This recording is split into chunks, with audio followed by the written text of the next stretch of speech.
Jeg har bevæget mig hernede i kantineområdet under Aalborg Kongress- og Kulturcenter. Det har jeg, fordi jeg gerne vil præsentere for en mand, som jeg har lært at kende heroppe i Aalborg, men som ikke altid er med i frontlinjen i juleshowet. Det er dig, Peter Koch. Ja, det er mig, Felix. Du er køkkenchef her i Papegøjehaven. Ja. Og du har været med til at lave det her show i mange år. Ja, for fanden. Jeg har mange års erfaring. Ja. Jeg er faktisk ham, der har mest erfaring på det her show. Så hvis du har brug for nogle fif, så kommer du til mig. Ja.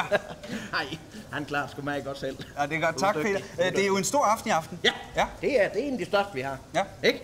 Der skal bespises mange sådan en aften som i aften. Alt fra kamerafolk til lydfolk og fanden hans pumpestok og hvad vi ellers har set deroppe. Det er klart. Der er også masser af kendte mennesker, Ja, det skal også have noget at spise. Selvfølgelig skal det. Og der har sgu været mange kendte gennem mit køkken gennem årene. Ja. Alt fra Nana Mosconi til den pragtfulde svenske visesanger Bjørn Afzelius. Bjørn Afzelius, pragtfuld. Ja. Alting kan gå i to, et hjerte kan gå i tusind bitter. Ja. Ej, han er dejlig. Ja, han er også en nær ven. Han bliver en nær ven. Kunne man forestille sig, at vi kunne hive en lille anekdote ud af dig fra nogle af alle de kendte mennesker, der har været igennem? Ja, man oplever jo noget. Men man får også et fortrolighedsbånd med de mennesker gennem årene, ikke? Jo. Så altså, jeg skal ikke være ham, der render med slader. De tror, nej, de sætter deres lid til mig, jeg sætter min lid til dem. Der er vel en lille historie, der kan tåles i dagens lys.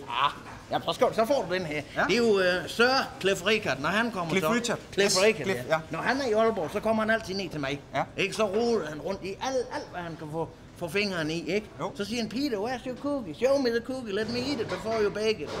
Ikke? Det er jo dej. Han er jo vild med dej. Kagedej? Ja, småkagedej. Han kan simpelthen ikke få nok. Så ser han og går for herover i et hjørne. Ikke? Og jeg har ham jo mistænkt for at leve af dej, for den smukke hud. Jeg tror simpelthen, det er dej, der gør det. Han er jo over 80. Det kan du ikke se på ham. Det er ren kagedej, Det tror jeg. Ja. Jeg skal ikke kunne sige, så gode venner er vi heller ikke, men dej, det er han vild med. Nå, Peter, i aften, det er jo virkelig, altså som du selv siger, det den største aften på året i aften, ikke? Og det er jo traditionsbunden aften, ikke? Jo. Og julen er hjerternes fest, og så videre, så videre, så videre. Og vi skal levere godt hver gang. Det skal ikke? Selvom jeg er plaget af alle mulige skavanker, så skal jeg levere.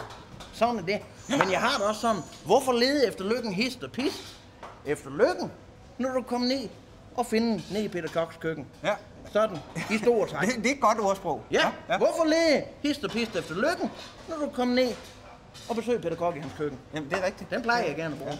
Peter, jeg ved, I har travlt, Ja. ikke? Så det er bare med at få blodpølse og flæsk, og det hele skal ud og køre.